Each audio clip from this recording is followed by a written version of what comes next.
রমজান মাসে একটা রাত আছে, এই রাত 1000 মাসের চাইতে উত্তম। সূরা কদরের 3 থেকে 5 নম্বর আয়াতে আল্লাহ বলেন, লাইলাতুল কদরি খায়রুম মিন আলফি শাহর।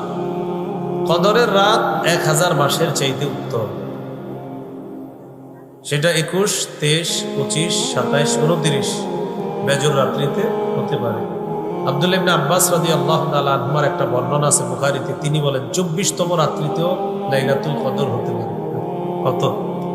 মানে এমনি তো বেশিরভাগ মত হলো 21, 23, 25, 27, 29। ইবনে আব্বাসের একটা মত আছে যে 24তম রজনীতেও হতে পারে, বুখারীতে আছে।